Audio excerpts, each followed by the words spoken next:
Welcome to Sikhcast, brought to you by Sikh Research Institute, illuminating every path.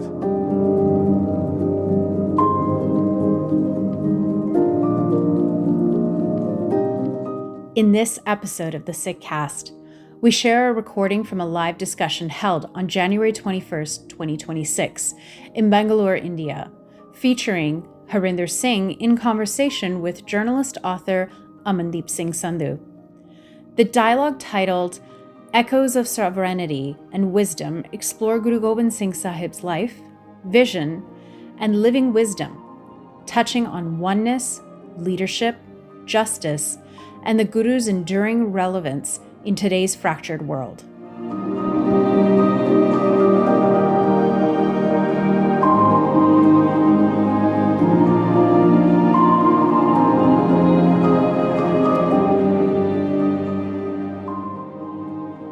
Sat Sri Akal, good afternoon everyone and welcome. My name is Usha Subramanian and it's truly a joy to welcome you all here today.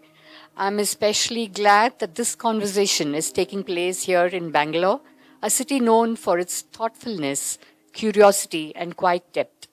We are gathered this afternoon in reverence and reflection, marking 350 years since the Gurgaddi of Guru Gobind Singh Sahib, a moment that reshaped Sikh thought, identity, and collective responsibility. Thank you for joining us for this special event, Guru Gobind Singh Sahib, Life, Vision and Wisdom, featuring author and educator Sri Harinder Singh. This afternoon is not only about history, it's an invitation to engage with living wisdom, wisdom that continues to speak to courage, justice, creativity, and sovereignty of spirit. We'll begin with a conversation with the author, followed by an audience question and answer. This is a rare opportunity to engage with two deeply thoughtful voices, so please feel free to listen closely, take notes, and hold your questions for the discussion. We hope the space feels both intimate and illuminating. I would also like to welcome Sri Chiranjeev Singh today, our special guest. Thank you so much for being here with us. A special request to kindly switch off or put your phones on the silent mode. It is now my honor to invite to the stage Sri Harinder Singh, someone I'm quite certain many of you already know. Whenever a significant moment arises related to Sikhs or the Punjab, Sri Harinder Singh is often the voice people turn to through interviews, public conversations, and invitations to provide clarity and perspective. His words have been heard widely, and yet they always arrive with a sense of intimacy, as though they were spoken directly to you. Some of us here in Bangalore also remember the months Sri Harinder spent in the city. It's a wonder how someone trained in aerospace engineering and engineering management finds his way so completely into the life of a Guru Sikh, a lover of Punjab, and what he himself names with quiet humor, a citizen of Begumpura. Perhaps that is a question we'll return to today. Harinder Singh is a co-founder of the Sikh Research Institute, SIKRI, and the Punjab Digital Library, and for decades has helped shape how Sikhi is studied, discussed, and lived across communities and generations. He's the author of Guru Gobind Singh Sahib, Life, Vision and Wisdom, the book that brings us together this afternoon. Whether engaging policymakers, speaking in public forums, or sitting in conversation within Sangat, Harinder brings a rare blend of scholarship, storytelling, and deep love for what he often describes as a one force, the oneness that radiates in all. And it feels especially fitting that this conversation today is guided by someone who listens just as attentively as he questions. Joining Sri Harinder in conversation today is Mr. Amandeep Sandhu, a writer whose work is shaped by attentiveness, honesty, and a deep respect for listening. Born in Rourkela, Odisha, and now living here in Bangalore, Amandeep has quietly moved between journalism, literature, and long-form reflection. I say quietly because despite living in this city, he has kept a remarkably low profile here, and perhaps we can begin to change that from today. His first two books, Sepia Leaves and Roll of Honor, were works of autobiographical fiction that many readers continue to return for their emotional restraint and precision. More recently, his non-fiction book, Punjab, Journeys Through Fault Lines, offered a thoughtful, unhurried exploration of place, memory, and identity, one that resists easy answers. Amandeep has been both a Homi Bhabha Fellow and a New India Foundation Fellow and is currently working on a book titled Keeping the Faith, Sikhs Who Live Outside Punjab. Within India, a project that feels especially timely and deeply needed. He's also, I'm told, a lover of Nirgun music and a devoted fan of filter coffee. No better place than Bangalore for that. Black, no sugar. A detail that somehow feels entirely consistent with the way he writes. It's a gift to have these two voices in conversation, one shaped by decades of inquiry and teaching, the other by careful observation and storytelling. Please join me in warmly welcoming Sri Harinder Singh and Sri Amandeep Singh Sandhu to the stage.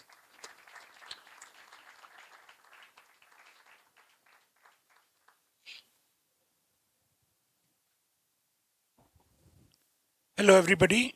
Is it? Yeah. Sorry for the delay in start, but when I was coming, I looked at the map and all the roads were red.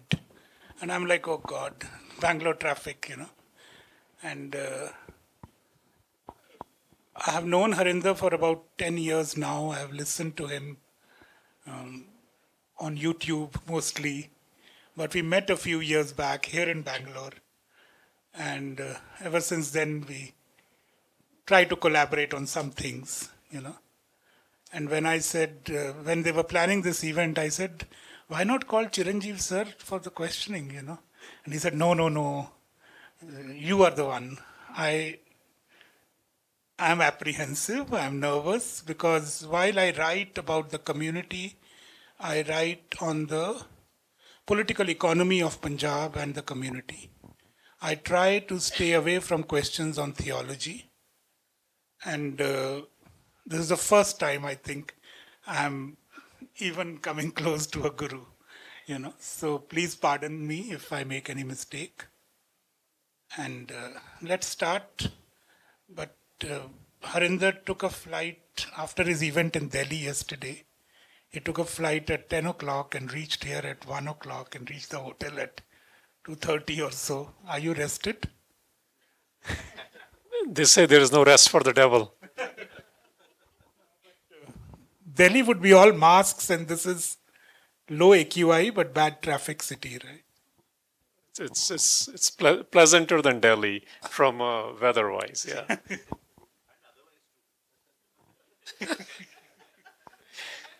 The adopted son of Karnataka is saying it, sure. Okay. We have a little mixed audience here, And I would like you to spend a little time. For those who are already from the Sikh community, it might be slightly familiar, but I always think that Harinder has these nice, unique ways of telling things.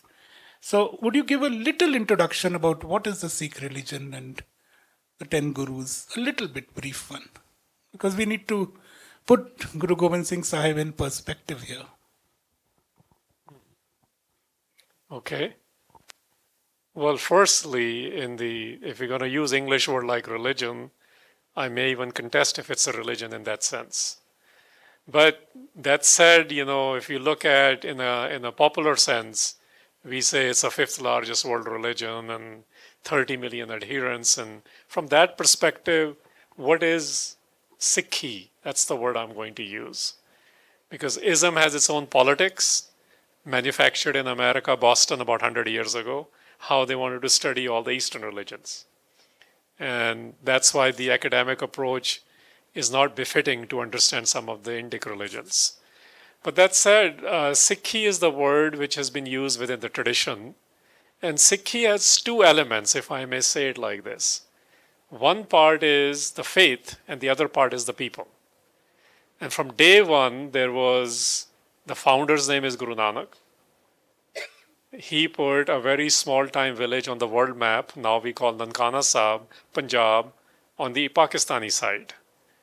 And if we look at his first 30 years, he's having conversations and dialogues from people in his town to all over, from Saudi Arabia to Sri Lanka. That's quite a bit of what today we may call inquisitiveness. Learning, dealing with different cultures, religions, faiths, traditions, conversations with his mom and sister are informing him as well. Conversations with the local king, eventually Emperor Babur, who imprisoned him also. Conversations with people when you're entering temples like Puri, where Mrs. Gandhi wasn't allowed to temple, just to put in context.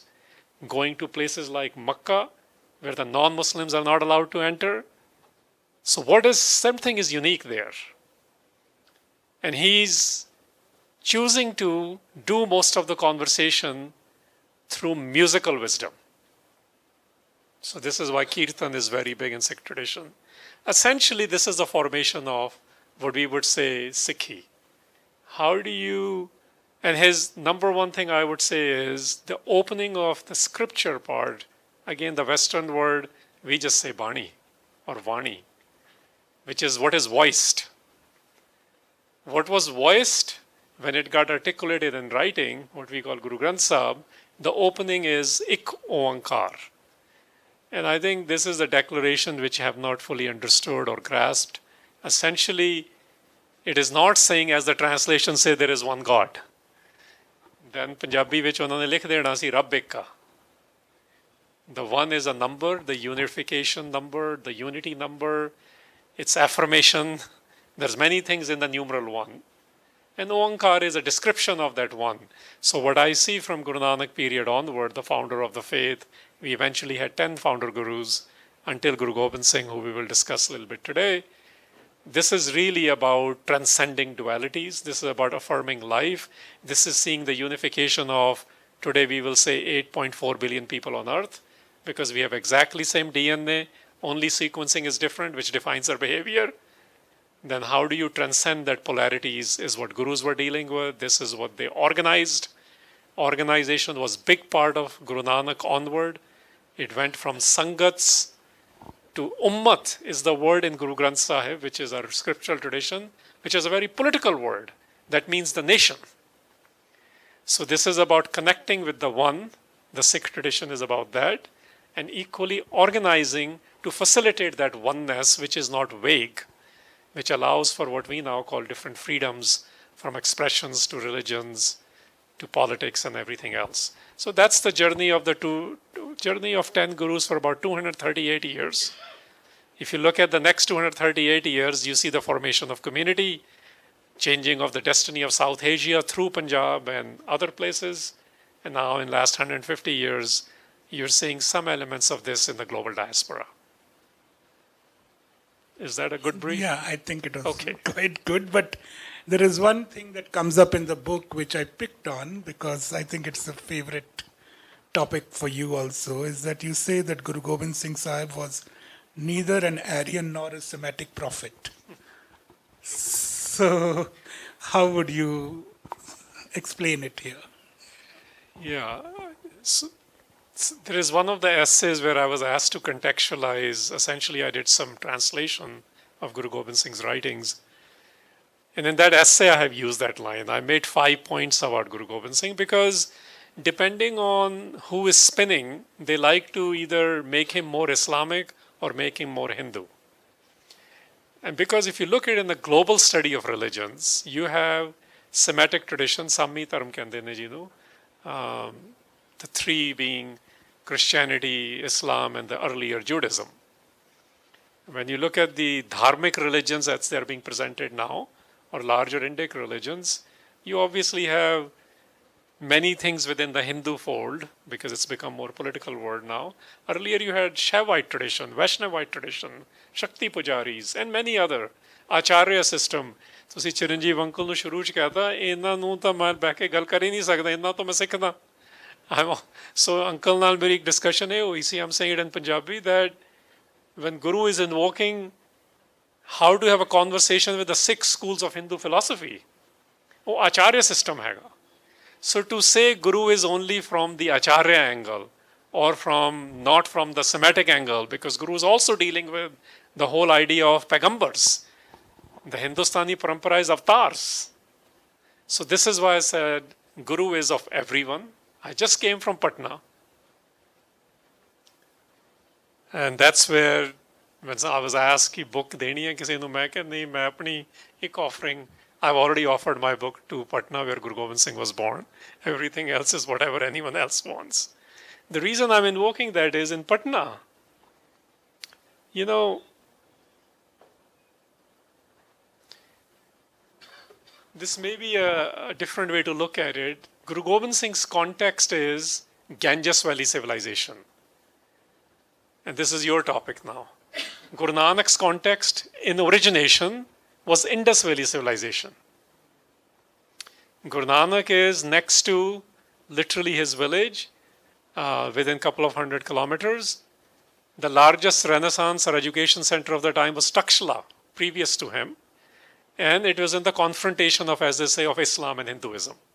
That's the context of Guru Nanak. Guru Gobind Singh's context, I look at, it's Nalanda. It's Jainism and Buddhism. Pavapuri is hour and a half from Patna where he's born, and Bodh Gaya is 2 hours. So when we look at the vocabulary of Guru Gobind Singh, it's coming from there. Because you have to be relevant to and where he's born. And in fact, the Gurdwara I went to, I want to share that. This is why he is of both. He's neither, but he's of both. So this is transcending polarities. To fixate the Guru in one tradition will be too much. So I wrote that not as a reaction, but to not box the Guru in one or the other tradition. And where Guru was born, the Hindus and Muslims of that town celebrated him. Where Guru Nanak was born, Hindus and Muslims of that town celebrated him. You know, so we have to not go into the contemporary politics because they like to claim one is more of particular faith. No. People fought on behalf of Guru, with the Guru, belonging to different faiths as well, when they were fighting the imperial forces. So this is one of the reasons I said there are two larger systems operating in the world when you study religions. The Guru is not about, is this superior to that? Because the declaration by Guru Nanak was, nobody is inferior or superior. So you're trying to bring oneness among all without saying, I am only yours. So, very interestingly, you came to that sentence at the end and you talked about it earlier. This has to stop.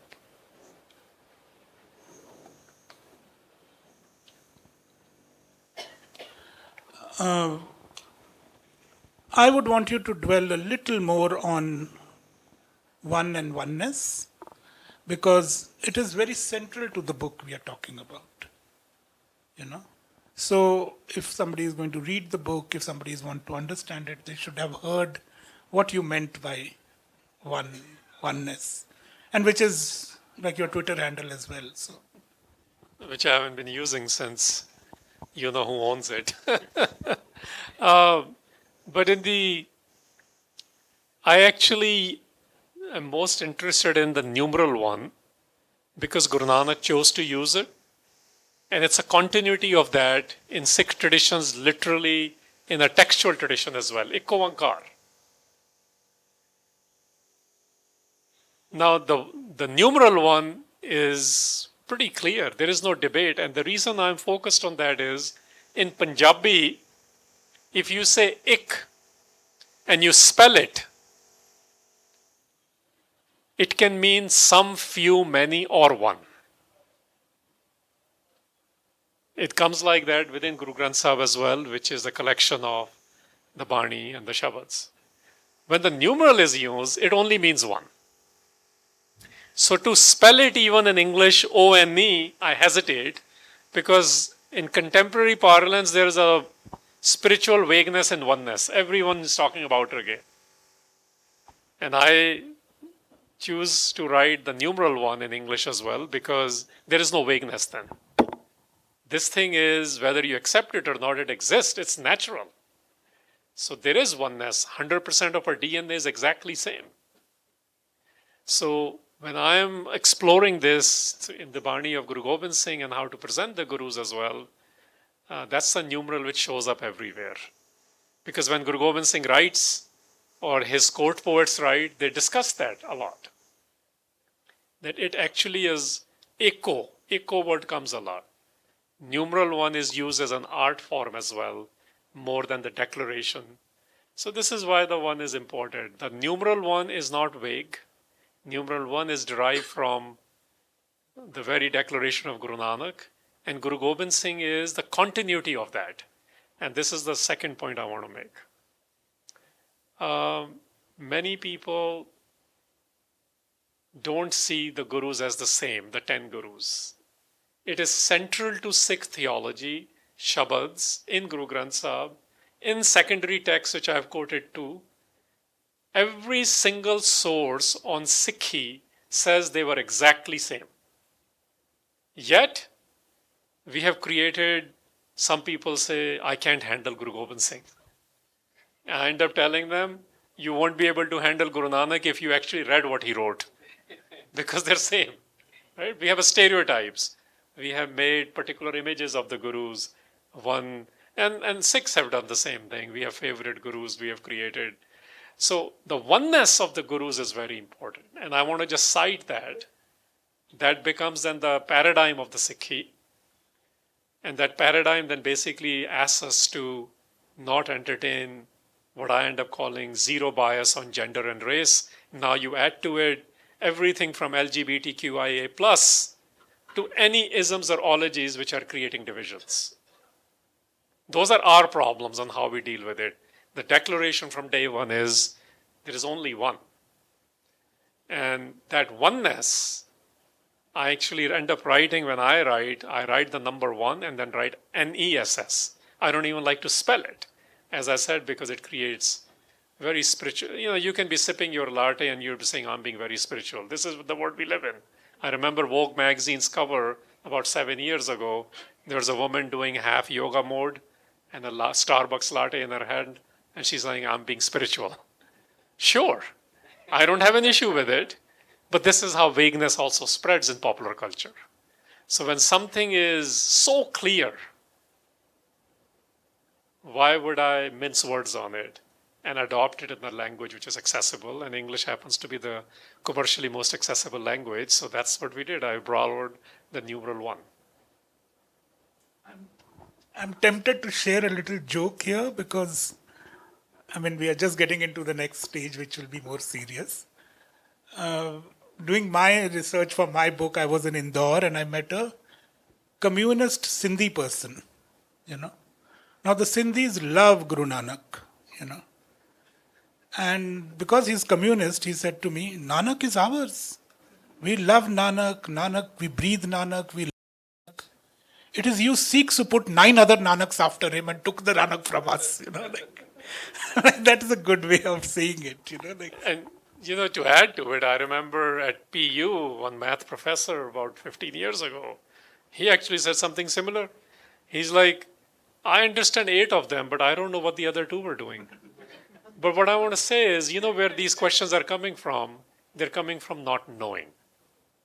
So I took that as a challenge that if Guru Granth Sahib says, Jot oha, Jugat sai, Sahakaya phir paltiye, loosely translated means the light was exactly the same.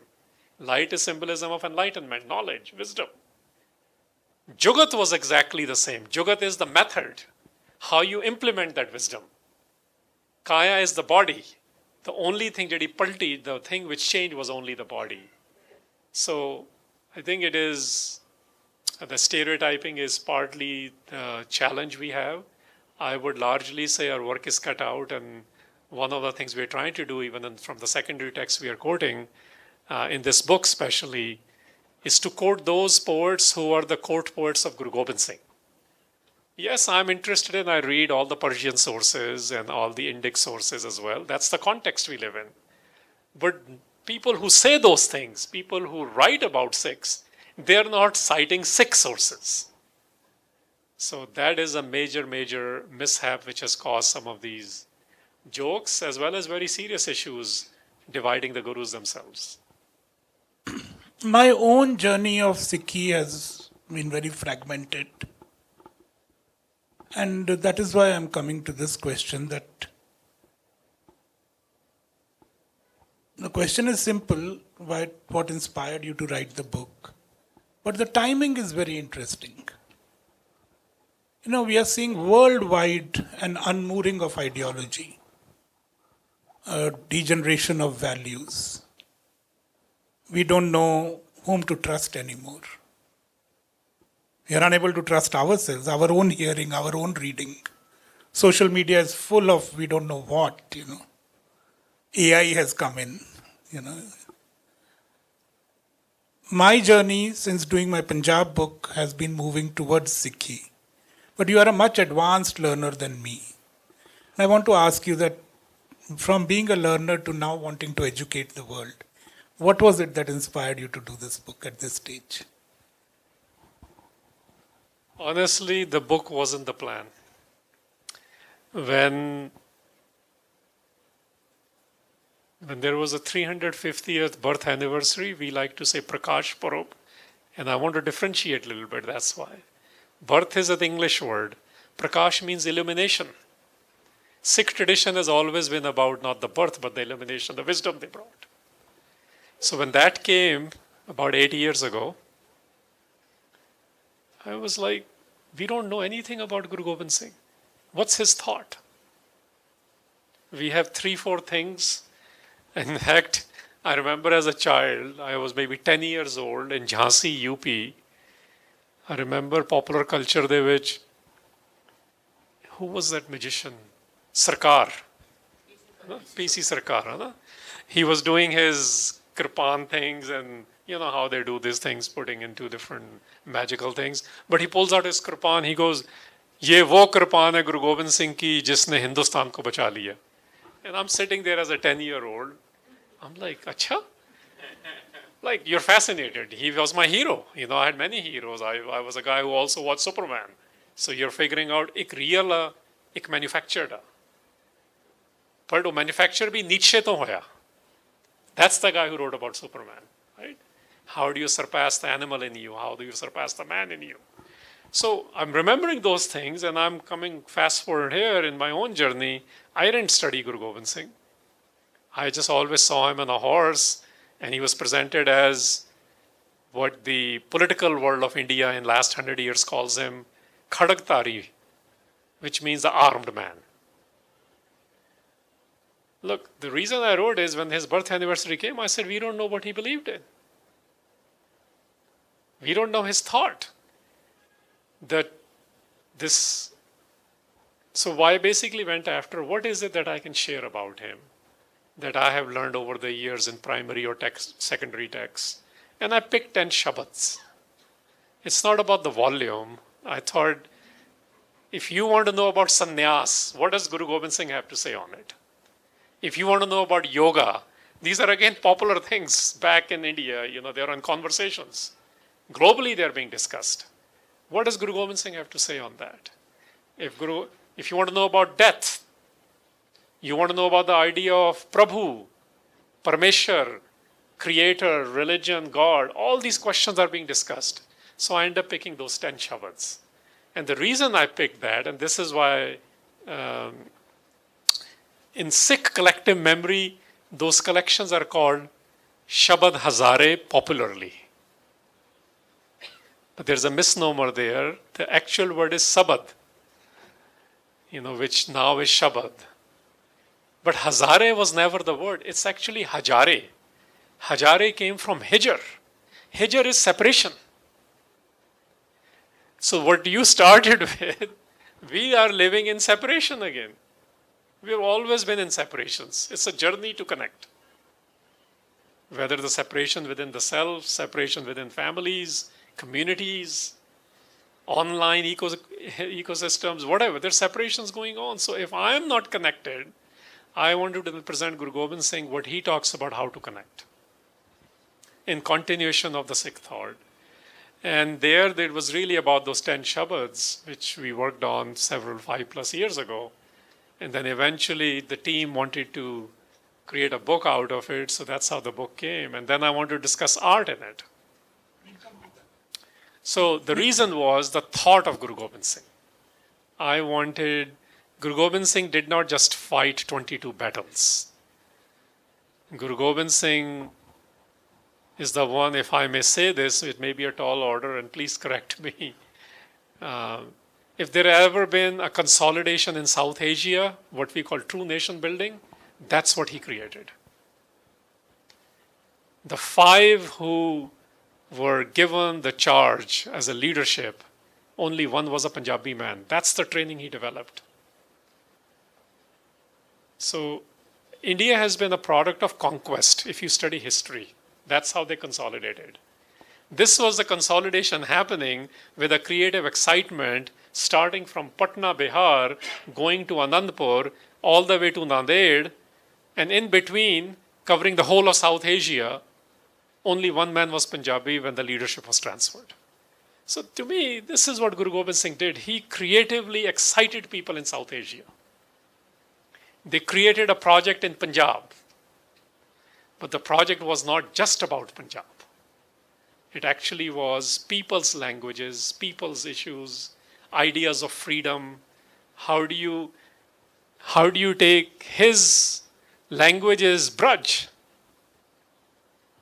The 2 citations I gave from a secondary sources, one is Persian, Farsi. The other is Braj. Look at even there the polarities and the language issues we are facing today under one nation and one language issues, as you are more familiar with here. It's actually celebration of any language in love.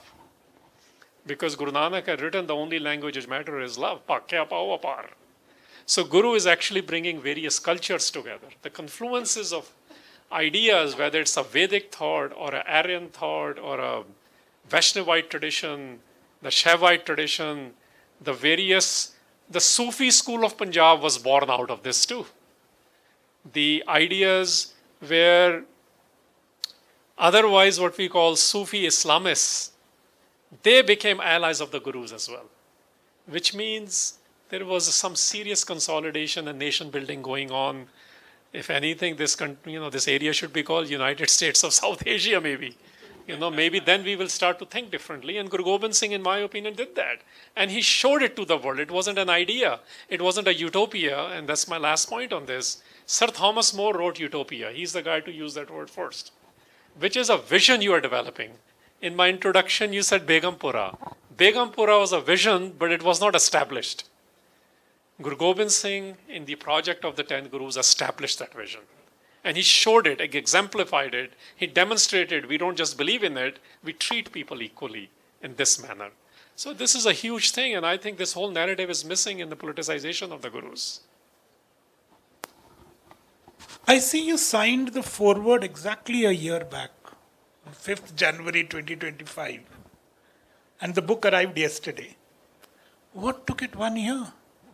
I mean, after writing it to production finalization, there is you who is in the US, your illustrator is in the US, the designer is in Germany, the printer is in Delhi, the calligraphist is in UK. So this book is also a product of various people coming together. How was that experience, collaborative project management, so to say? Well, we have a brilliant editor in Inikor, and she put together a lot of the team members. I initiated some of them. Look, it took a year to answer it shortly. We thought it was done, it was ready, and then now where do you print it?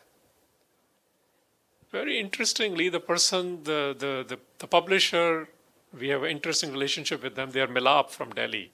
Even the word Milap I was playing with yesterday. They chose to give incredible care to it, and they took much longer. So I met him when he gave me the proof copy about 3 months ago. Yeah, the publisher, MD, is Yogi Suri. And I asked him, Mega, why have you come? You could have sent anyone. He's like, no, I want to discuss this book with you. I'm still not done how it should be published or printed. And I'll just share that here. Obviously, the calligrapher took time. The artist thought it'll be only 6 months. It took her 2 years. Because the challenge was you will not draw any image of Guru Gobind Singh. We have to show we have to start developing some Sikh aesthetic senses. And the reason is, in Sikh tradition, we don't put down the images or idols. But Guru Gobind Singh said that I break the idols in the mind. So we have to end the fixations. Zafarname ਚ ਹੈਗਾ ਤੁਸੀਂ ਪੁੱਛ ਰਹੇ ਸੀਗੇ. Ki tu but pujan ki mi but shikan. He says, I am among the people who worship idols and I'm going to break the idols. He did not break a single idol physically. He was breaking idols here. Fixation of mind. And idol worship of thought, even. So the publisher essentially said, I need to figure out this is going to be my first non-commercial book. He says, we have been in this business for 100 years. He says, my dad was asking, this is Yogi telling me. He's like, my dad asked me one day, print ho gaye na, what is taking so long in this book? So I showed him the book and he says, you're going to only get to do this kind of book once in your lifetime. So I think people have taken a lot of care just to say this. Our designer, our calligrapher, our editor. What did you learn from the process? What did you discover in all of them taking so much care?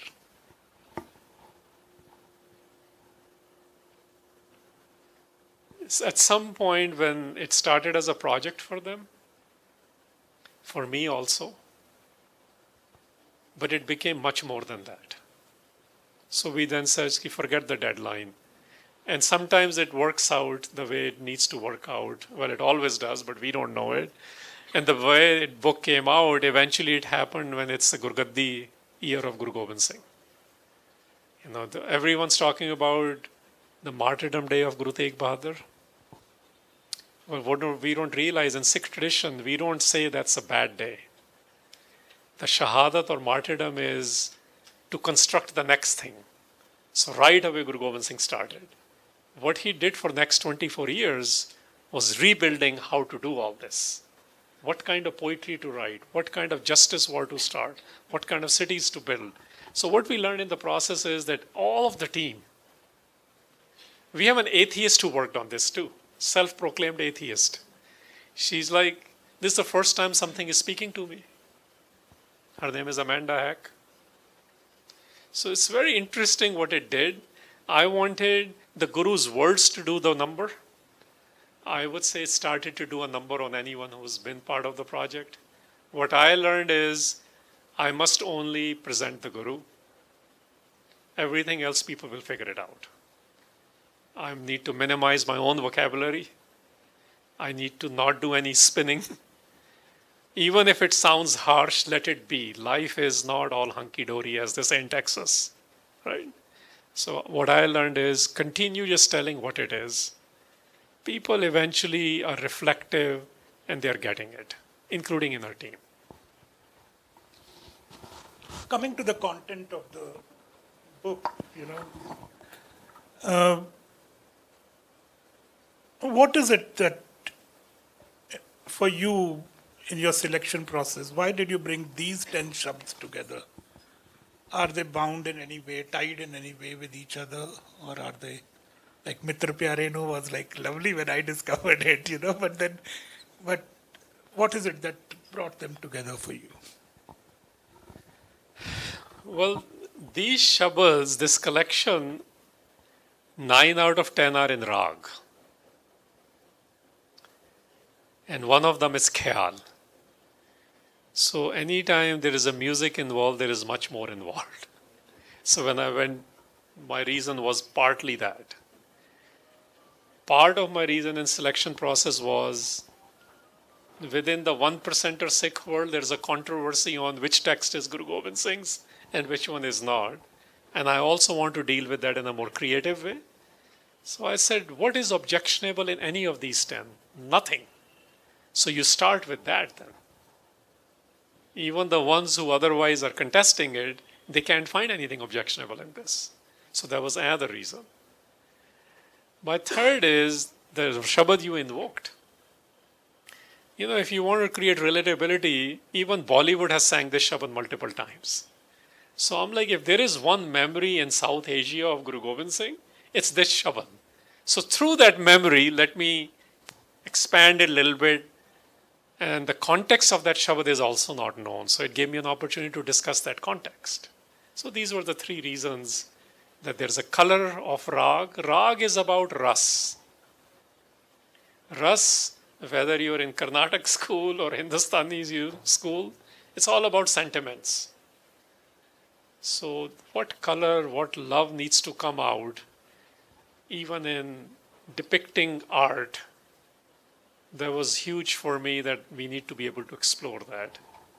We'll come to the art, but to titles of the Shabd, how did you get to them? Oh, the way that what I titled them? Yeah. The Guru did not title them. Guru just says, you know, for example, Rag Dev Gandhari, Patshahi Dasmi. When I studied them, I'm like, how do I make it relatable? Several of you say, you know, we like it the way you talk because it becomes clearer. So then when I read the Shabad, within the Shabad, I came up with, this is the world we live in, because they keep telling me, thoda marketing will be dhyan do. And I said, how can I write one or two word title? So from the Shabad, I picked that. And the way I picked that was, I asked a question. What is the question being explored in this Shabad? And then I also included that in the book. And that process was very, very good for me. And it worked because when I started sharing with people, I think the part which I want to mention is, it is not something I created. I was trying to be an exegete, which means don't go outside the text. Stay within the text. And from there, I just use English title, but the words were already in the Shabad itself. I would say emerge, not create, but they emerge from it.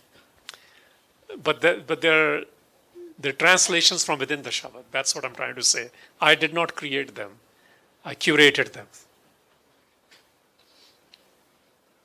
You chose to translate the works of Bhai Nandlal and also Chandra Senapati. Who are these two poets? Why do you bring them in? I mean, I told my friends, I mean, this is also because I'm a great fan of testimonial writing. You know, I believe that if somebody witnesses something, my only job in the world is to actually witness the world and write my testimony. That's all I think as a writer my job is. These were testimonial writers of the time of the Guru. Is that the reason you chose them? What were the reasons you brought them in? That was a large reason, but there is more because I had more options.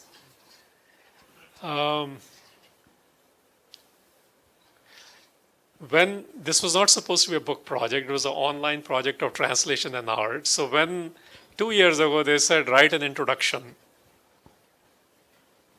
I thought about it. I took a couple of months and I went back. I said, I can't write an introduction to Guru Gobind Singh. I haven't seen him. He was my hero as a childhood.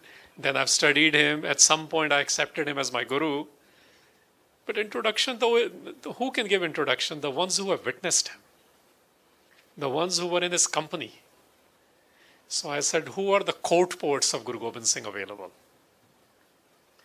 And then one of them is Bhai Nandlal Goya, the man from Ghazni. That's important because you see, we're talking about South Asia, choki ki ho reha. From there he's coming, serving in the court at Agra, in the Mughal court. Has become excellent not just in Persian, but in Islam's interpretation from Quran. He decides to go serve in the court of Guru Gobind Singh. And he wrote multiple compositions we call Banis. I picked one of those compositions called Ganjanama. And in Ganjanama, roughly he has 10 chapters. And the 10th chapter he titled Sultanate Daham. not sultan, sultanat. Sultanat is the domain. So one of the things I wanted to explore was what is the domain of the Guru? The 10th. So Bhai Nandlal Goya in Farsi has written that, so I loosely translated that. So that was one reason. The second one is Chandrasen Senapat. He wrote a book called Sri Gursoba. All of his work is in Gurmukhi script, but it is old Punjabi and Braj. Largely Braj. So this is another interesting thing. You know, the whole thing about languages we talk about, which is a more godly language, as some people are trying to prove. No, both. So Chandrasen Senapat is writing a long form. He's available, he's witnessing what Guru is doing. He's traveling with the Guru. So when I had to write more incidents, I picked him and translated his works. So the grandeur of the Guru is coming from Bhai Nandlal Goya in Persian, and the event-based, more historical testimonies are coming from Chandrasen Senapat in Braj. Did you add more to it, or did you just bring their translations? So I first just did translations, and I realized this is not going to work because a lot more. So I added a lot of notes. I have a lot of footnotes as to what is this to. In the case of Chandrasen Senapat, I also added context because it is more, we are used to the linear forms of history. Sikh tradition doesn't have linear forms of history. None of the Gurus' biographies are written in their own period. So we look at time as an idea. You know, what we are used to as time in last 100 years is not the historical approach of the Sikhs. It wasn't the approach of the Gurus, and we can discuss that some other time. So then I was doing that in Chandrasen Senapat's, and I'm like, which incidents do I pick where they talk about the ideas of like, for example, why did Guru fight these battles? And who were these people he was fighting against? There are a lot of stereotypes about these. And then in the first battle, people who are his allies, in the third battle, they're fighting against him. Today we call this, election season, people switch parties. Allegiance are constantly shifting. And Guru Gobind Singh is dealing with this. But the language of love remains. How do you deal with people who have fleeting allegiances? Because whoever the chief minister or prime minister is, at the time, whoever the local king and the emperor is, allegiances are shifting based on that. It's a very human thing, right? So he's teaching us how to deal with it. In order to provide that context, I went a little bit out of that. But when I was answering the question, I said, here is his direct answer, his witnessed event. And then if you are not familiar with it, here is what was happening at the time in South Asia, or in Punjab, or at Aurangabad, or at Agra.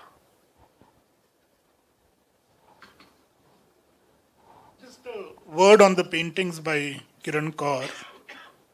She mentioned a workshop with you. And what do you do in these workshops with the people you select to do some part of the project? And I think illustrations is a huge part of this book's beauty. It was actually during COVID. I actually remember I hadn't talked to anyone about it. It was a thing in my head that I got to do something with Guru Gobind Singh's Bani. So I called her, I think it was last week of December. I said, Kiran, what are you doing? She is a graduate student. She just graduated, finished her master's. She's an artist as well, young woman, Kiran Kaur. She's like, it's COVID, nobody's doing anything. I said, I'll take a flight, I'll come to Bay Area. Are you interested in just learning 10 Shabads and see how the art will flow out of it? It'll take us a couple of days to do this. Like every word has to be understood and the flavors of its sentiments of the rags and things of that nature. So that's what we did. We were in downtown San Francisco. It was closed. Her dad gave us their office. And with a couple of breaks in between in a day over lunch, and our San Francisco, by the way, has some good coffee too. I can debate the coffee in Bangalore because anyway, I don't want to get into that. I'm a light roast pour over guy, so those of you understand coffee. But since his introduction, it was said. So we basically discussed every shabad, every word of every shabad. My interest was artist has to live and breathe that. I'm colorblind, by the way, so I can't tell her what colors to use, but I can share with her the knowledge and some of the colors, which rag has which colors in it. Literally, rang means color, but rang interpretively is love. So what color is going to be used is something she has to come up with, knowing this is what the rag says in the sentiments of Hindustani parampara of music. So anyway, so that's what we did for a couple of days. But then she drew, and then it was at one level. Yeah, well, we had iterations. And then she felt that it needs depth. And how did that move from a 2D to a 3D kind of thing? It was, everything in this book is very, very iterative. That's why it takes so much longer. Because one thing is you take something which is a foreign language to her. She's born and raised in US. She understood some of the text. Then how do you take firstly something which is so foreign, and then the challenge I had given was you have to also globalize this, which means anyone in the world should be able to relate to it. So I made her write notes, that's why. On every Shabad, there's a note. Musings from the artist, we call it. So that was an iterative process. We basically talked about it. Is what she understood was the first draft of 7 of the Shabads. On the last 3, she couldn't even figure it out. It took her a very long time because they seemed too abstract to her. So we went through, after the first immersion in 2 days, then over the next 2 years, we went through multiple iterations. Then we involved the editor as well. And since I'm a colorblind guy, I'm like, you guys figure out what are the right colors here. I got red-green color blindness, so certain colors I won't be able to see properly. So I would say it was a long iterative process. I invested more in every person who's involved in them understanding what the Shabad is. The creative expression was left to them. But those notes are brilliant. I mean, for somebody who wants to see how they move from an idea to a representation, I think they are very interestingly done. We had them written afterwards. I'm like, this needs to be part of the book. Yeah. We did the same with the calligrapher. The reason I wanted to go there is because religion, quote unquote religion, we have taken the beauty out of it. You know, the beauty with a capital B needs to be brought back. It's a sundar word as he kya dende hai na. And then sure, it is eventually about the beloved. But beloved has many manifestations, and those manifestations don't have to be classical ones. They need to be these kind of things. The Divine Emancipator, that section, is in a series of questions and answers. Why did you choose that text? And it's a larger question. The question is really about question and answers as a way of knowledge gathering, curation, understanding. There's a lot of that in other religions as well. So would you want to spend? That's the second part where I translated Chandrasen Senapat's book is very long.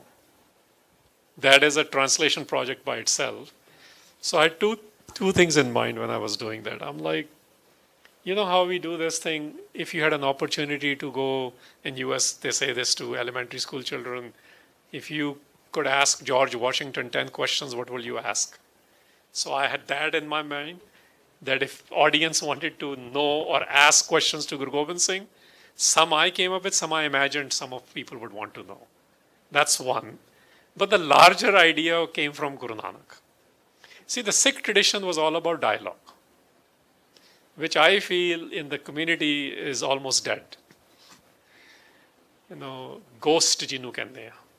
Ghosti jitho banaya word. Siddh ghost, there's a Bani. And that Bani has question answers within it. And we have realized, I've realized in my experience that when I was doing workshops in the last 25 years globally on Sikh issues and Punjab issues, sometimes South Asian and American things, the question and answer session is the best session. Until then, you're transferring what you think needs to be transferred. But then, what the individual wants to know is asked. So I was playing with all these things in my head. Eventually, that's how I ended up doing that divine emancipator part. Also in the Buddhist tradition, in the Greek tradition, the Plato, Aristotle talks, and That's all right. are happening in question answer. So I found it very interesting that Siddh Gosht happens in the question answer form. Yeah. But is there a deeper political reason to bring that kind of a section in the book? Well, everything is political. The language itself is political. What word choice I use, what the choice words gurus used, everything is political. And we need to not have this polarity, if I may submit. We have these polarities, which is what Guru Sahib is getting out of. Is this spiritual or is this political? Even the most famous phrase on Guru Gobind Singh is Sant Sipahi. He never used that phrase. Somebody is explaining it, I get it. We also use words to explain. His word is Khalsa. How are you going to, and now we have stereotyped the Khalsa. We don't think Khalsa is the one who's drenched in love. That's how he describes. So, part of the game, if I may call it, is to come out of that. These polarities on the gurus and the thoughts of polarities on the gurus. So question answer format was one way to deal with it. Of course, like what he's discussing today is the issues I mentioned in the individual level earlier. At political level, it's the same thing. How do you deal with imperialism?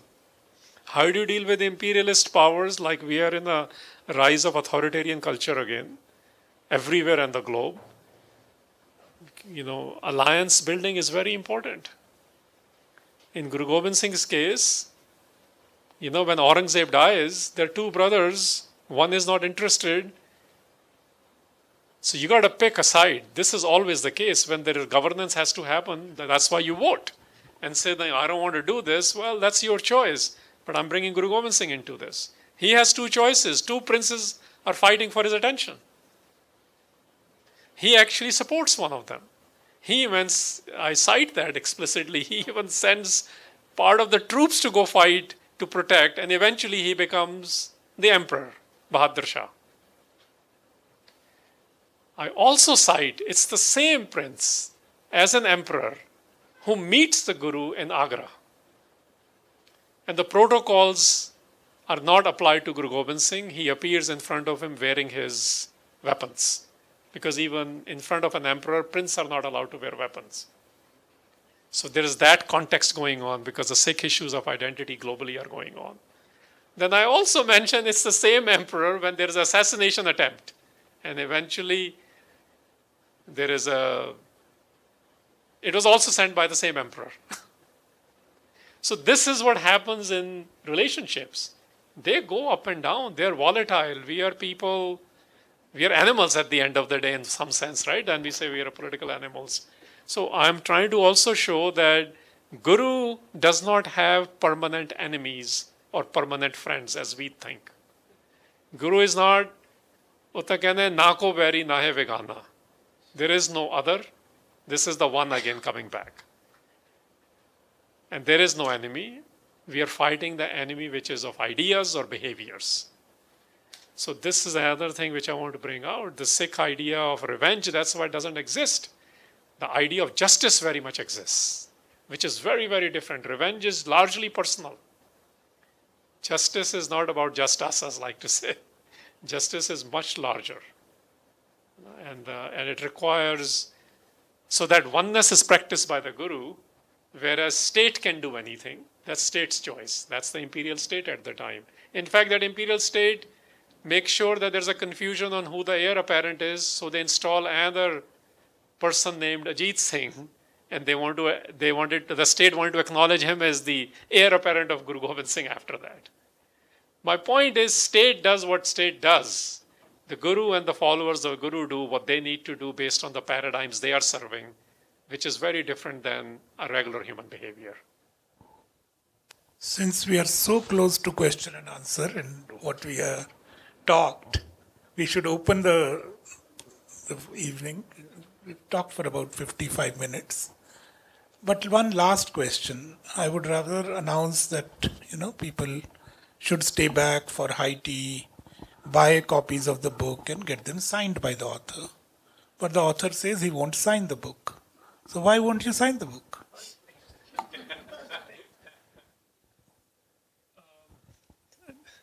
There are two reasons. One is I don't have original writing in there. I'm citing Guru Gobind Singh's writing. And then I'm citing Pai Nandlal Goya and Kavi Chandrasen Senapat. I'm just contextualizing that. So integrity issue हैगा. Second, I get it from a human angle, This is why when you open the book on second or third page, there is signature of Guru Gobind Singh. So you get to take that home.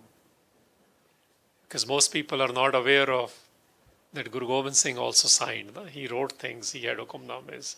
To me, essentially I'm that little boy from Jhansi whose hero did a number on him and somewhere I am in some love relationship with him. So that's why I can't be signing this stuff. Look, Guru was all about love. And I do want to bring that in here. Even his politics is tough love. But it is love. And the Shabad you cited, if I may, that line, Mittar pyare nu hal muridan da kehna. The context I want to share on that too. He says, my beloved friend, referring to the divine, the one. But even there, the context of that Shabad is there was a period in there's an event in Guru Gobind Singh's life while he's alive, where the literature of the Sikhs is lost. It was called Vidya Sagar Granth. So when people say Sikhs and the Gurus did not produce literary knowledge, it's just not true. He's separated from his family. 2 of his sons have died in the battle. He's separated from his mother and 2 younger Sahibzadas. Now look at from a human angle, what will your condition be at that time? And he's in a jungle called Machiwada at that time, by himself. That's the context of this Shabad. And what does he say? He doesn't say, look at my condition or my family's condition or my literature I produce or the forts I build. He says, Hal murida da kehna. Murids are the ones who follow you, your followers. He says, I'm concerned about the followers, referring to the Khalsa, the ones who have to survive all this. Eh, Guru Gobind Singh. So, Guru di gal karan lai. So, he uses the word Mittar pyare nu. Pyara is beloved, where I was going with this. Second thing I want to combine, the other line which I have not covered, but I do want to mention here, that Guru Gobind Singh, his journey from Patna to Anandpur, he's written about that. He's seeing all sorts of things happening. So we react to things when we see things, and I have shared this in other spaces. He's not reacting to things. He's observing. He's like some worship like this, some worship on that direction, some are upside down, the kind of things we do in the name of worship. And we have our own rituals for that. You know how he concludes all that? Jin prem kiyo tin hi prabh payo. Those who love, they discover the Prabhu. But before that, he writes a line the reason I'm citing all this, which is my condition and perhaps some of yours. Kur kirya urjhyo sab hi jag, Sri Bhagwan ko ped na payo. There is a battles over God. There's a debate on God. Astak kaun hai, nastak kaun hai. You guys hear these words, right? They're all polarities. And what he's writing is, the world is caught up in trashly behavior. Kur kirya. Kur is literally kud. Kud is trash. I like to simplify it. You can call it false in abstract sense. But what do you do with trash? You keep it within you. But he says, this is what we are entangled in, trash. How can we ever discover the mystery of the divine? So divine is a mystical personal experience, which is based on love. This is what Guru Gobind Singh has written. In case of Sikhs, where I started, it is not just about personally being in love with the divine, it is also organizing to facilitate the communities so they can exercise their own freedom. That's where the sovereignty comes in. So it goes from self-sovereignty to freeing people. Guru Gobind Singh went from Patna to free people in Punjab, the very corrupt people of Punjab at the time. So when diaspora goes to homeland to free, don't get too worked up. Patna was the first diaspora of the Sikhs. Okay, on that note, questions, please. Anybody who wants to ask. Can there be somebody who passes the mic? Please use the mic. See, it is considered that the biggest vision of Guru Gobind Singh Ji was Guru Manyo Granth. If I were to ask a question, which was said, if you were in that time to ask him this question, that what was the turning point or the reason why he decided to abolish personal succession and establish the Guru Granth Sahib as eternal Guru? If that question would be asked to him from his life, could you give us some answer? Thank you for asking. I've actually covered that as one of the 12 questions written. So there's a misnomer there a little bit based on the secondary texts. So I'm qualifying this. The Guruship was transferred in Sikh tradition. If you start from day one, Guru Nanak's Guru, he was asked, who's your Guru? He said, Shabad. Shabad has always been there. Shabad is universal. The word Sanatan means eternal and universal, not the politics of Sanatan today. Yeah? I'm saying it because these things are very important. They have to be contextualized. That's how Bhagat Kabir uses that word in Guru Granth Sahib as well. So, Shabad, which is wisdom, the words and sounds, when they became tangible, we call them Bani. Guru Nanak's Bani, Guru Angad's Bani, Bhagat Kabir's Bani, Sheikh Farid's Bani. In that, they were written and collected, they became Pothis. Pothi became Ad Granth. Ad Granth eventually became Guru Granth. So we have to understand that who's doing it? The physical gurus 1 through 10 are doing it, but there is always a person who's interpreting it. So at the end of Guru Gobind Singh's line, it is not just Guru Granth Sahib, it is the Guru Khalsa Panth also. Khalsa is the collective of those who are drenched in this Shabad. They're experiencing Naam, which is the identification with the divine. And they are the ones who need to further this. So the Guruship actually was transferred in 1699 to Khalsa. Khalsa mera Satguru Pura. Khalsa is my complete Satguru. In 1708, it was also said to the Khalsa, from here onward, your charter, that's the word I use because scripture is misleading sometimes. Your charter is Guru Granth Sahib, which means when you have to interpret something, you take it from here. This is where your directive principles live. So Guruship was transferred to Guru Granth and Guru Panth, which means we are the people of faith. Faith comes from Bani. Bani is our original source of strength. And the interpreters of that were supposed to be the Khalsa. Obviously, in the last 200 plus years, everything has gotten hodgepodge, and we have our work cut out to revive that.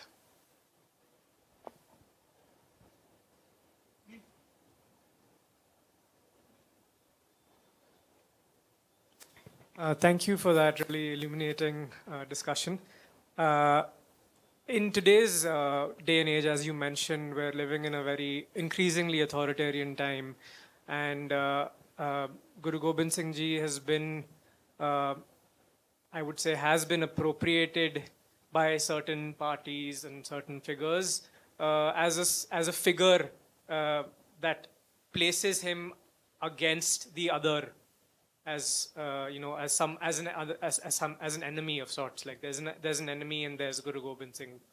How do you think that the book and the way you say you've interpreted his writings and the way people have written about him in the book can help us understand him maybe differently from that? Does that make sense? Yes, no, I understand. And you use the term which is appropriation is the term used, right? Yeah, I mean, appropriation of the gurus has been going on for last 100 years, just so you know. So sometimes we overreact to the contemporary time. We need to be aware of that. Every political party, including the Sikh political parties, have appropriated gurus. This is just a fact in last 100 years. Sometimes the thought leaders or the political leaders of India also have done it. The father of Indian nation, Gandhi, Mr. Gandhi, also appropriated Guru Gobind Singh. He used some very unkind words for him. When I look at very sensitive poets in this context, I'm saying, then we can see what happens. In this context, one of the most sensitive poets of India, Rabindranath Tagore, also appropriated Guru Gobind Singh, wrote very harsh things about Guru Gobind Singh. So when we are seeing it in contemporary times, I'm seeing it in that. You know, the political structures of India don't define the Guru. They all appropriate. But who gets to not appropriate when you are more aware who the Guru is? Guru is of everyone. This is why the Shabad is more important. Guru's doctrine, Guru's ideology, Guru's paradigm is in the wisdom. But वो कहने हैं जिसका दाव लगता है वो चला देते हैं वो चल रहा है. Now I'm going to go back to historical angle for 1 second. In Punjab, the regions at the time, the hills areas of Punjab in the Guru Gobind Singh period, there were 22 kings. I want to tell you how real this is. If you think today is bad, it is. Of those 22 hill rajas, 21 constantly changed their allegiance, only one never changed. Raja of Nahanda. And Guru Gobind Singh is dealing with this for more than almost 30 years. So he's showing us how to navigate diplomacy of the Guru, clarity of the Guru, forgiving them because he understands ki kar rahe ne. But when Aurangzeb did it as an emperor, he had a direct response. I think this is something Sikhs need to understand, but he also did not yell at Aurangzeb. I want to say this. ਉਹਨੂੰ ਗਾਲੀ ਨਹੀਂ ਬਕੀ. ਸਾਡਾ ਅੱਜ ਕੱਲ੍ਹ ਇਹ ਹੋ ਗਿਆ ਗਾਲੀਆਂ ਬਕਣੀਆਂ ਸ਼ੁਰੂ ਕਰ ਦਿੰਦੇ ਆ. He is engaging again. That's Zafarnama. How do you engage with a state which is far right or authoritarian? This is the timely aspect I think you were referring to. We are all going to be going through these every 50 to 70 years now in the global cycles.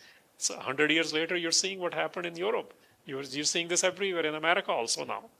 But Guru is showing us how to deal with this in a loving manner, but in a firm manner. What do you write? How do you conjure up their conscience? At the same time, be militarily prepared to fight them. So the love element I see missing a lot. The fighting element is also missing. We are just fighting as a slacktivist or internet warriors largely. So there's a preparation required to deal with it. So if I am connected to the one, if I may interpret this, then how I operate in public life will be a little bit different.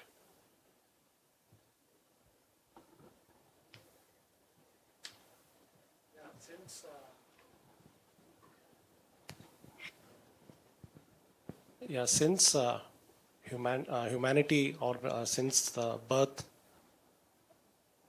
we have all recognized Christianity, before that even Buddhism, Jainism, and now we as Sikhs around 550 years back, we have been privileged to have the one Guru, which has transferred to up to the number 10. But as you said, he's only one. So one Guru only we had. But now we have been recognizing, but in the future also, because I feel that after the 10th also, now we have the 11th Guru, Guru Gobind Sahib. But life has always given us so many people, and even in the future, how will we recognize that my Guru has come here? Maybe the avatar Guru Nanak is again going to take birth. Guru Gobind Singh is going to come. I just want to recognize whether it will be able to recognize and whether those avatars will come. Dekho ji, earlier I had mentioned we have to come out of the Semitic and avatar mind frame. I'm a Obama generation. We are the messiahs we have been waiting for. This is what Guru Gobind Singh did. ਉਹਨਾਂ ਦੇ ਬਾਰੇ ਨਾ, if I may say, Professor Puran Singh wrote about 100 years ago, and he wrote this line. He said the Guru did not create new art. He was busy developing new artists. Art ਤਾਂ ਤੁਸੀਂ produce ਕਰਨੀ ਹੈ ਨਾ. Response has to be produced by you. You are again waiting for a Messiah. If you look at 100 years after Guru Gobind Singh left this earth, that 100 years changed the history of South Asia. Punjab, ਨੂੰ ਮੈਂ mention ਕਰਦਾ, 750 years, Punjab was an enslaved state, region. After 7 extermination campaigns, I want to tell you what Guru Gobind Singh did. We have to understand, and the whole of, it happened in Punjab, but through whole of South Asia, because Punjabi's came from all of South Asia.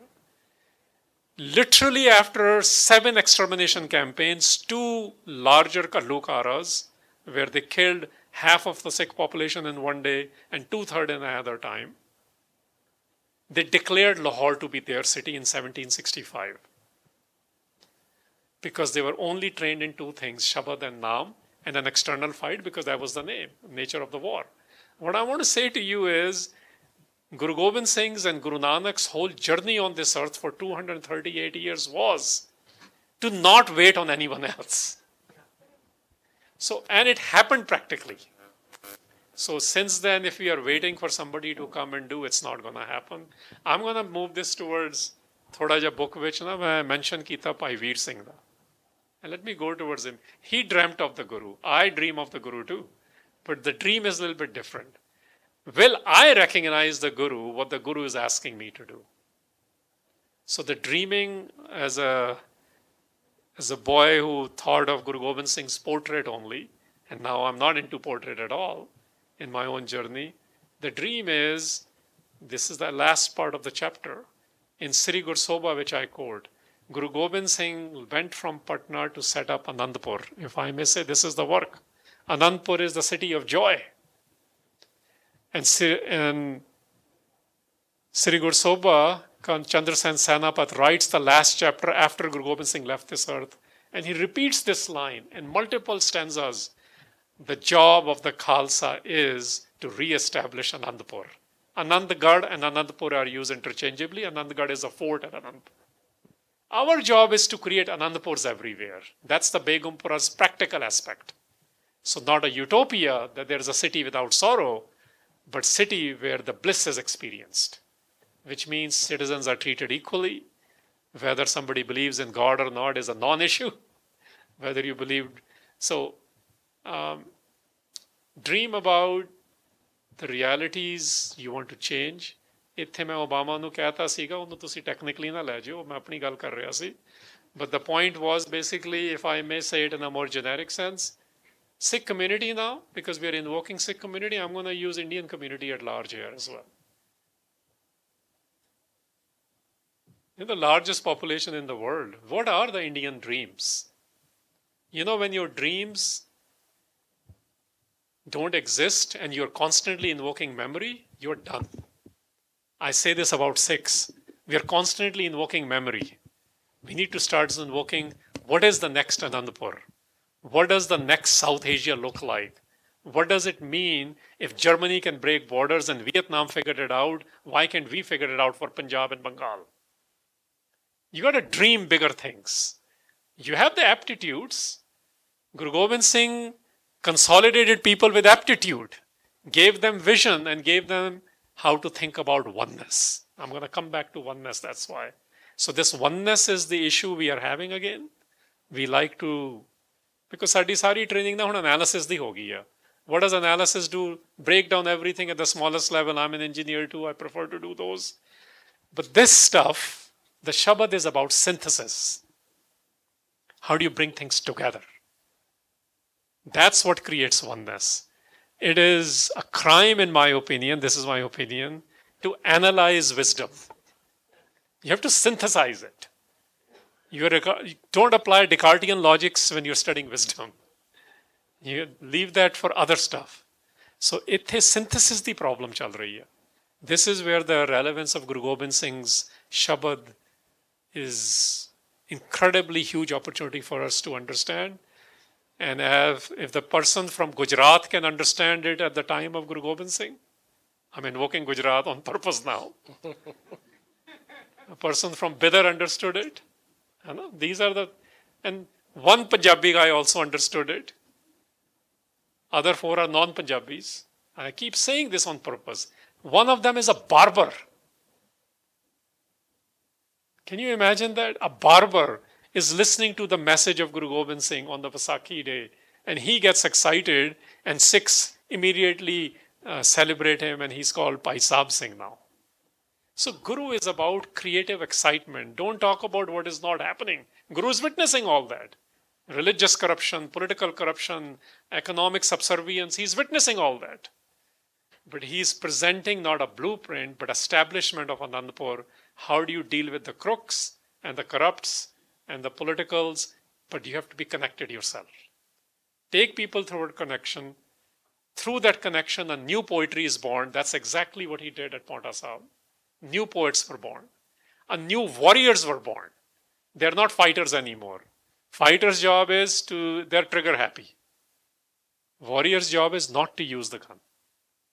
Use it as a last resort, that's Safarnama.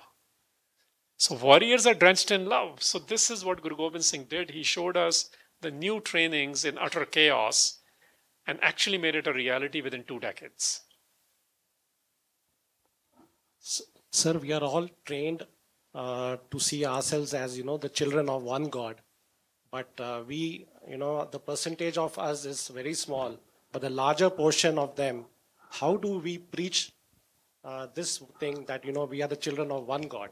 Because my friends and other people, they say that, agar tu Musalman nahi hai, to tu kafir hai. And if you are not a Christian, you will go to hell.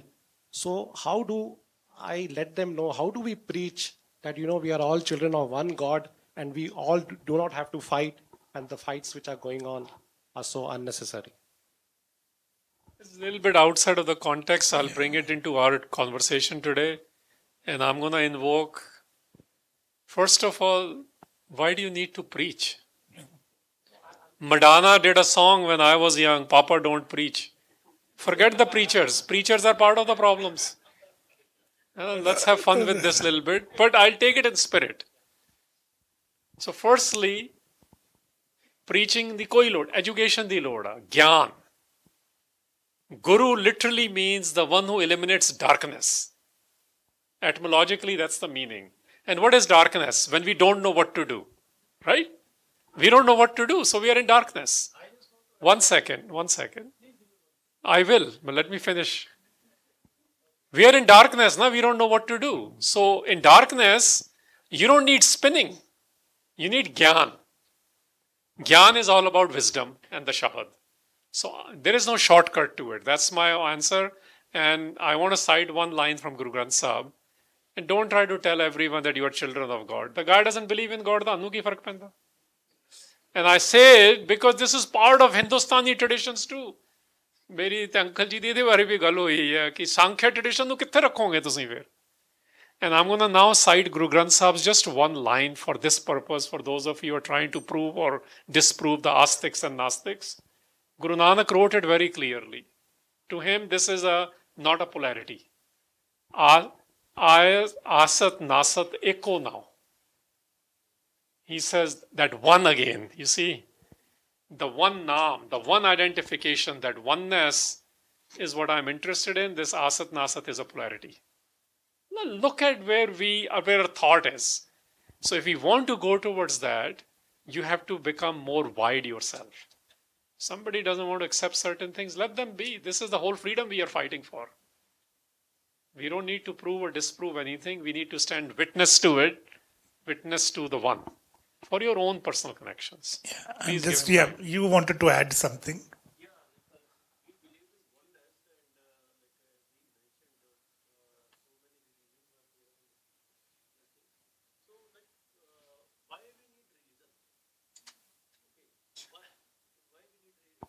That's a little bit. Dr. Bide, yeah. Two questions. How fair is it to say that the Sikh tradition of gurus has an element of nepotism in it? Because many of them are blood relatives, in fact, usually the offspring. The second and a more direct question with regard to the Shabad. Is there any reference to reincarnation as an accepted tenet? So there are three questions. I think that one is outside of the scope. You don't need it. If you don't need it, don't worry about it. That's the whole point I just made. Religion word, dharam hai na, dharam da tusi Sanskrit to kaddoge na jadon the meaning. It's about what one needs to stick to. It's about behaviors. If your God is Richard Dawkins, more power to you. But idea is behavior change. Okay? So let's not say ki whose God is better or not.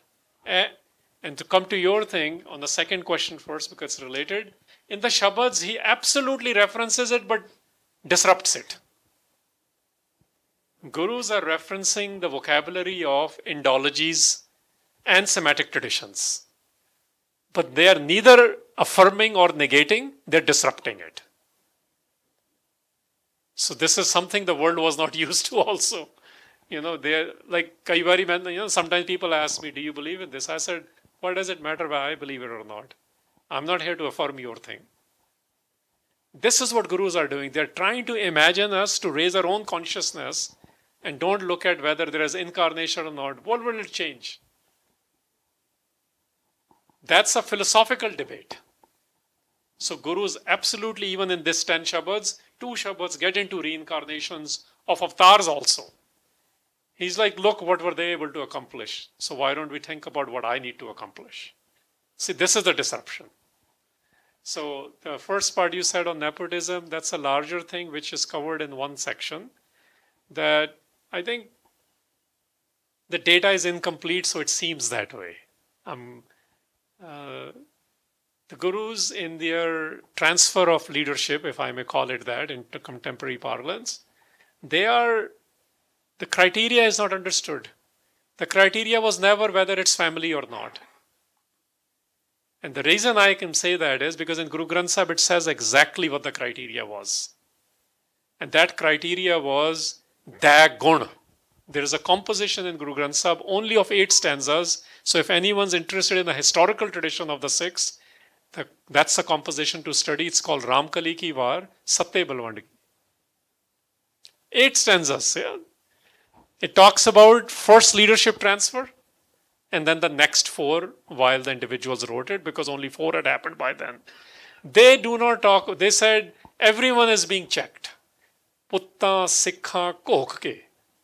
The sons, the followers, and eventually it is also considered to Pahi word is also used. He says everyone is being assessed. In some cases, there is no direct descendant. In other cases, there are descendants. The criteria was never whether they are in the family or not.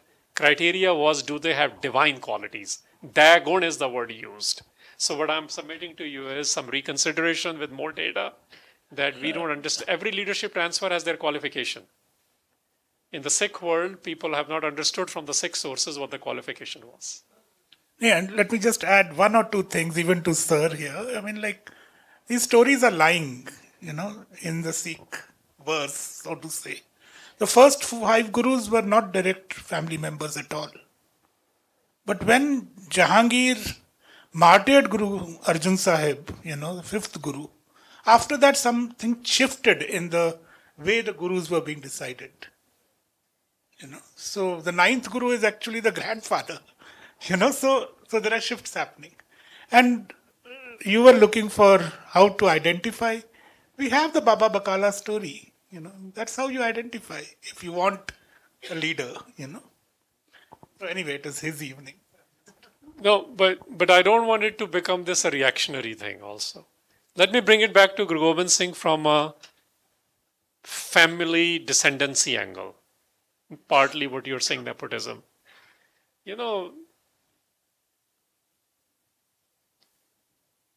This guru, from a human angle now, right? Because family is human angle. This Guru, literally every member of his family offered themselves to death.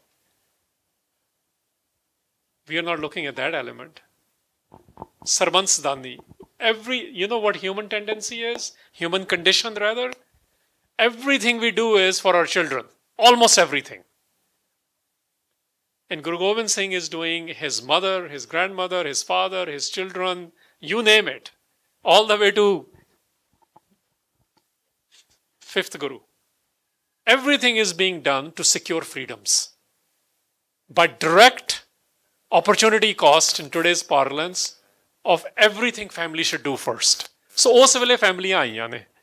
I don't want it to make this about family or not, but I want to give you a human angle. That's what I just did. Everything Guru Gobind Singh did was to make sure his family is first in the line for sacrifices. No legacy of family. It's a Sikh legacy, that's why it's never a biological legacy. Sikh legacy has always been about who will carry the wisdom ideas forward and practically work on the governance of it.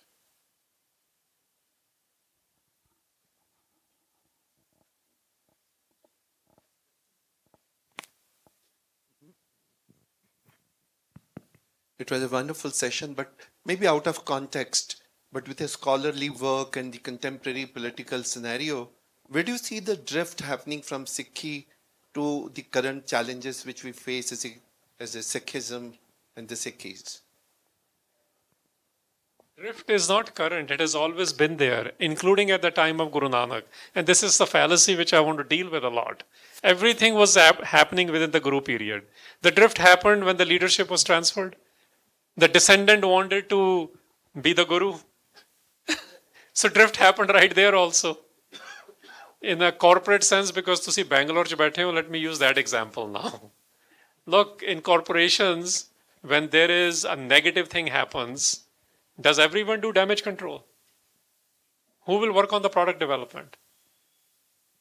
So when the first leadership transfer happened, there was a lot of chaos. Every leadership transfer has problems. Not everyone accepts it. It's okay, but your criteria has to be clear. Then he was sent to continue the work in a different city while Guru Nanak did the damage control. So our data is so clear on this. It's documented. So drift is always there. People who make sure they're not drifted are the ones who are connected. They continue the mission. The mission in Guru Granth Sahib is very simple. That Jedi oneness the idea, na Shabad te naam. These are the two words from Indology which are completely owned in Guru Granth Sahib. Shabad is for us to create understandings, deeper understandings. Naam is to have that experience. This is the most simplest way I can do it. So whenever there's a drift, we have to come back to Shabad and Naam. The externalization of that is how you practically deal with the economics, the politics, or everything else around. Nepotism included.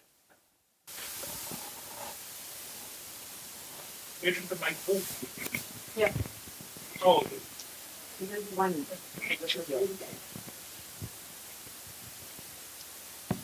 Harinder Singh, thank you so much for bringing this topic. I think you emphasized on the fact, the importance of the same light or the one light in all the 10 gurus, right? And the importance of the Shabd that you emphasize upon. I just want to understand from you, there are other scriptures which has been written by Guru Gobind Singh Ji, which has been not been talked about a lot. Like for example, Dasam Bani and Sarvlo Granth, right? So I want to understand from your viewpoint, based on the work that you have done, if it's the same light on in all the 10 gurus, right? What was the objective or thought process of coming up with the Sarvlo Granth or the Dasam Bani? Because we read in the Anand Sahib, right? Anat Bani Gushabnai Har Namra Spogu, right? It's the concept, if it's the concept of the oneness, right, that was being propagated, or the importance of the Shabd. What according to you was the thought process, the idea of coming up with these granths by Guru Gobind Singh especially? I mean, this is a 1%er question, but I don't want you to think I don't want to answer. But short answer is this. I, in fact, have written only 2 lines on this in the whole book. When something becomes divisive, you have to clarify the litmus test. So I'm focused on that. And the line I've written just to the pro-Dasam Granth and anti-Dasam Granth people, I welcome you to read it. And my whole point is, You cannot be discussing secondary texts too much if you don't have an agreement on the primary text. In the primary text, there's 100% agreement. Let's develop that clarity. Okay?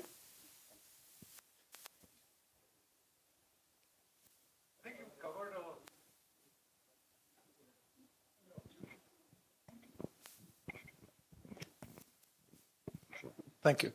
I think you've covered so much in this conversation. I think one of the things that's really got me piked is you said we've got our work cut out for us when we were talking about the path back, I think just at the conclusion, before the question and answer session began.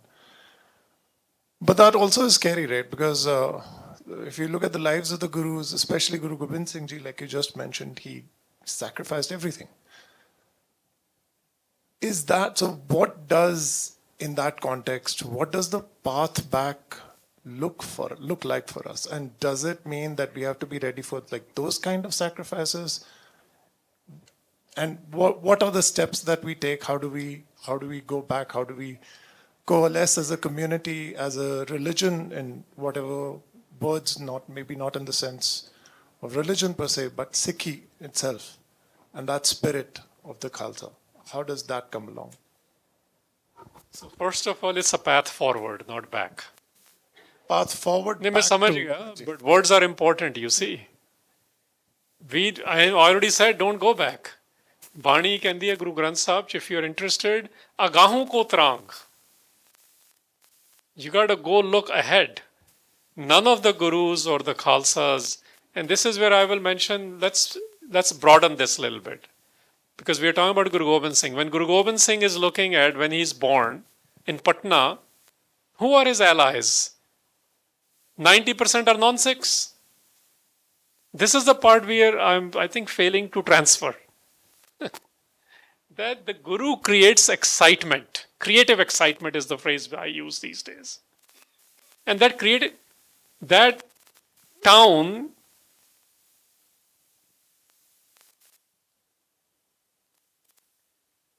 you know, there's a king of the town. And I was just in Patna, I was reading the boards and I hear the Sakhis. Nobody mentions the name of the queen, Vishambhara Devi. She's childless. And this is a child guru, Bala Pritam as they say. You know, one day he just goes and sits in her lap. She's like, I'm yours. She's like, how is this possible? You have a mother named Gujri. He's like a moon shines in two lakes at the same time. But ek gal samjho. This is where we started today. That the love element, the sentiments of the people, and you know, from there you go not even a kilometer. Again, she's from a Hindu tradition in that sense, if you want to classify. I'm just doing it just to explain. Otherwise, I'm not interested in that. We already discussed that. This classification is part of the problem. But there are two guys who are of Muslim background. Oh, the Guru de naam da baag bana rahe ne. The work of the Guru was to bring people together. It's the integration project. Doesn't matter what the polarity is. There are endless polarities, which we discussed earlier. And part of that work was transferred to Khalsa.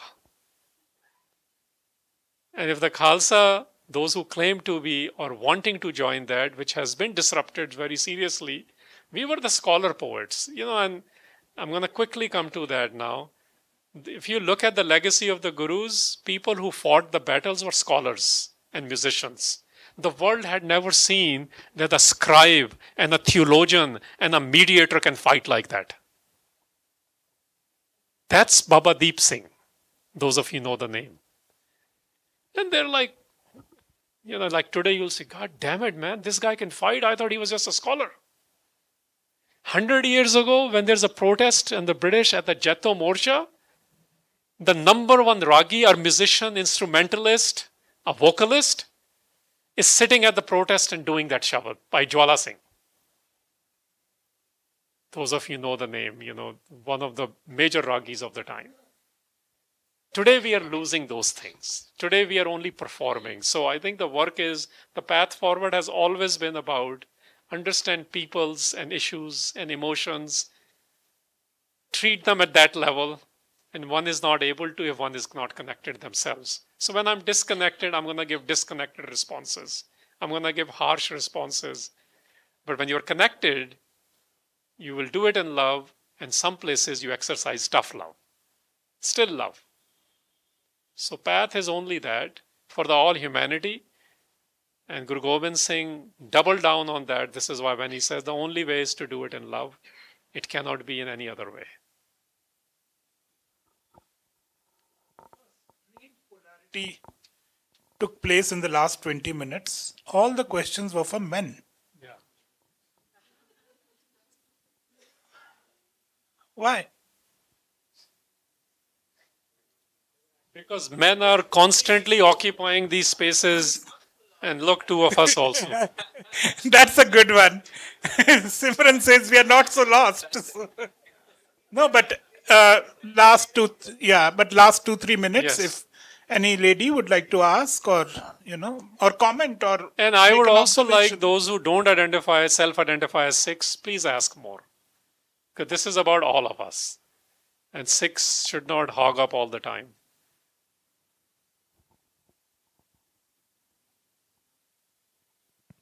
Yeah, thank you for pointing that out. I was thinking along those lines where how none of the girls or women have said anything. I mostly have comments. Don't have a question because I know that I have a lot to learn. So really the comment is that I suppose I'm curious about what's in the book, if there's a gender angle also that you've taken, maybe you have, in terms of Guru Gobind Singh's life. And I do have it's a bit of a controversial question, actually. I welcome those. Okay. In general, this has just been a question that I've had when I go into Sikh history, is how some of, I think Guru Gobind Singh, he had like 2 wives, 3 wives. So I don't quite like that idea. I don't know. What do you have anything to say about that? Well, I can have fun with it. We also live in a land where one woman had 5 husbands. None in the Sikh history. So I'm just having fun with it. Yeah. Look, I get it. So let's explore both. Okay? Let's just deal with the multiple wife issue. I'm going to actually take you through my journey on this. I have many of my own journeys. So I've heard Sikhs say all sorts of answers. Oh, no, there was only one, the name was changed. Or no, there was a one who never had a conjugal relationship. And at some point, when I started traveling and studying this, I went to memorial site of all 3.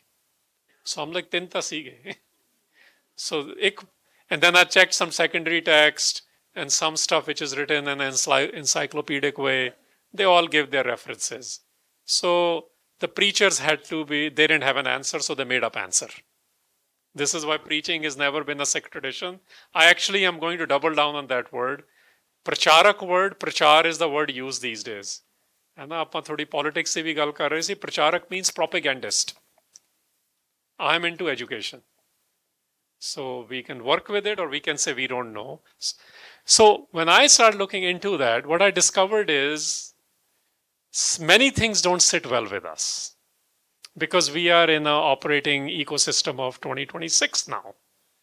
You have to look at ecosystems of that time. I'm not justifying, I'm explaining. What we do know, there were 3. 2 he had conjugal relationships with because 3 sons were born from one and one from the other. That is, most historians intersect on that. 3rd one, there was no conjugal relationship. She's the mother of the Khalsa. So now we are down to multiple wife to 3 to 2 and 1.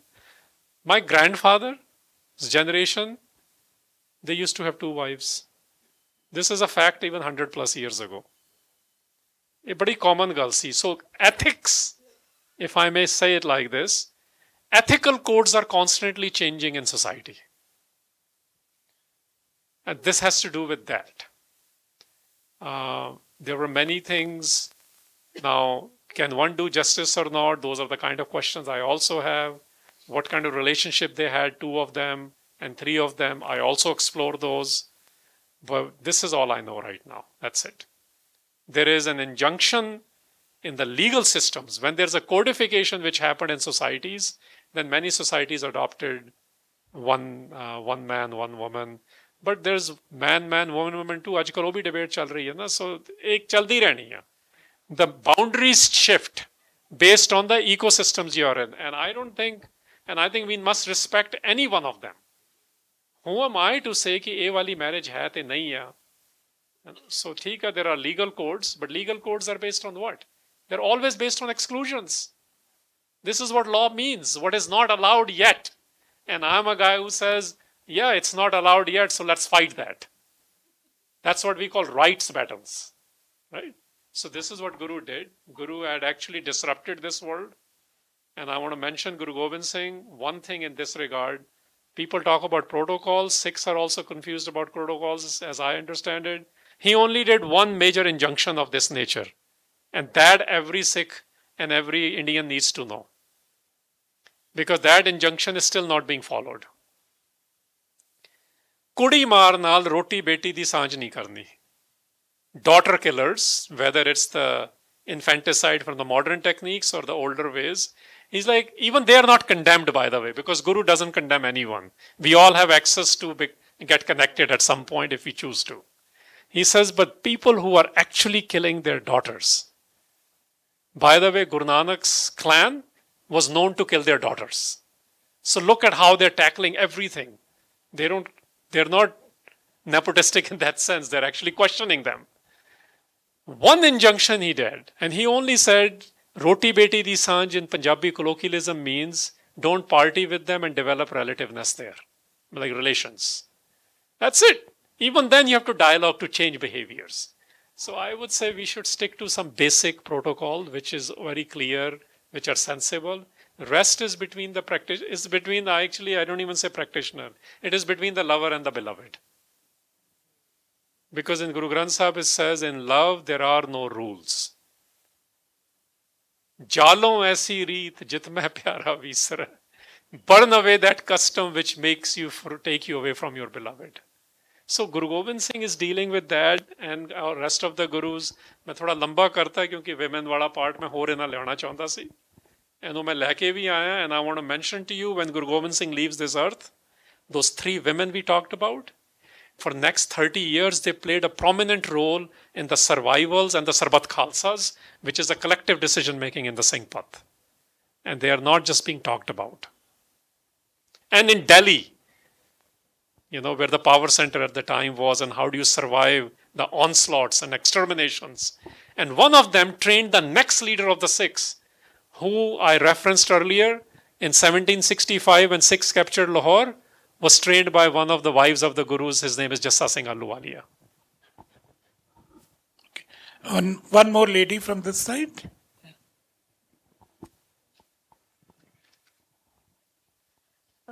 As the conversation has been going on, I have been in conversation with myself, and that's the reason I didn't speak before. I had one question, sir, to do with what you said about fixations of the mind. You said that gurus have tried to remove the fixations of the mind. My question is whether these fixations, were they stereotypes or were they symbolisms? And what is the difference between a stereotype and a symbolism? And whether symbolisms are something that we should welcome, as they are also a part of Sikhi, or something that we should let go of? Because you also said that we shouldn't analyze, we should synchronize. So this is my question. Thank you for asking that. It's very thoda ja philosophical hai, but by the way, I never use the word should. Should is for preachers. I mean, karna chahida. Who's going to decide ki karna chahida? Guru Granth Sahib does not have a whole, and the Shabads which we picked, equivalent word is not used in Guru Granth Sahib. They are saying, I am doing this.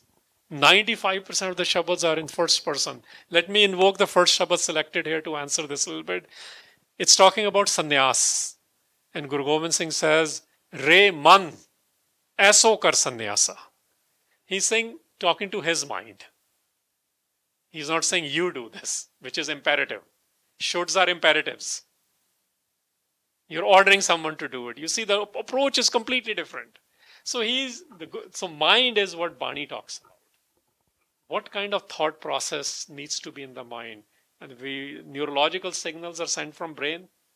That's what your eyes see and feet walk toward it. This is very clear in today's sciences. So 95% of the focus is on the mind. Then he talks about prani, the being. Prani literally is the one with breaths. He says the one with the breaths, you know your time's coming. So he talks about death there. So the vocabulary is so rich, and we should not just translate them as being a man or God. We already create a patriarchy there. And they are usually genderless. So I would say symbolisms have their place. They're metaphors. This is poetry. In poetry, nothing is ever literal. It starts with literalism, but it goes metaphorical. So this is the way to look at it. Poetry is always metaphorical. They have their place. Symbols have meanings. If you want to understand much more on that, I would say read, there are many works available, including Hero with 1,000 Faces, and things of that nature. It's very interesting in this hall that the clock is right there, and now it has crossed. You could ask the question later on in the high tea. Thank you so much, Mr. Harinder Singh and Mr. Amandeep, for this very, very insightful and interesting discussion that we've had. We could continue this discussion over high tea, and the books are available. You could please pick up your copies outside. Thank you very much. Have a good evening. May I take 30 seconds? Because I don't want to end on that kind of a note. I actually want to cite Bhai Nand Lal Goa's 2 lines to you. Because this is what I'm most interested in, as I've understood Guru Gobind Singh. And it's from one of the ghazals. And the line is, Sher haiga, Majuz hadise ishke tu, harfi na khwandim. Hadiths are the oral traditions, jive Paigambar Muhammad ware jo likha hai, but it's any oral tradition. That's a genre of writing. He says, and harf, means letters. Khwandim is likhna. He's like, so much this is Bhai Nandalal writing. He's like, so much is being written from the oral tradition about you. So this is a battle of narratives, we call it today. But his answer, what I love, and this is why I'm sharing this, he says, Majuz hadith se ishke tu harfi na khwandim, ki jo likhya ja raha, what is being described, written in orally and other ways, dar rahe ishke een, hama takrar mi kunin. So this is the game of love. On the path of this game of love, I'm available for conversation. So he's basically saying, narrative battle is always there. What is being written? Kisi ne likhta, RSS ne ye kehta, Congress ne ye kehta, so what? The question is, we are here to talk about the love which Guru brought and he practiced. And Bhai Nand Lal Goya says, I'm interested in the conversation with those who are walking on the path of love. Thank you.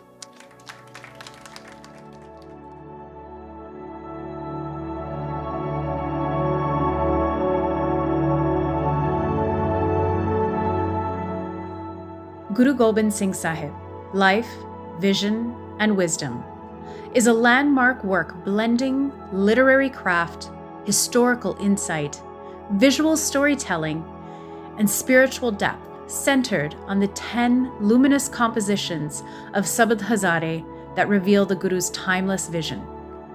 Purchase the book at sikri.org/products today.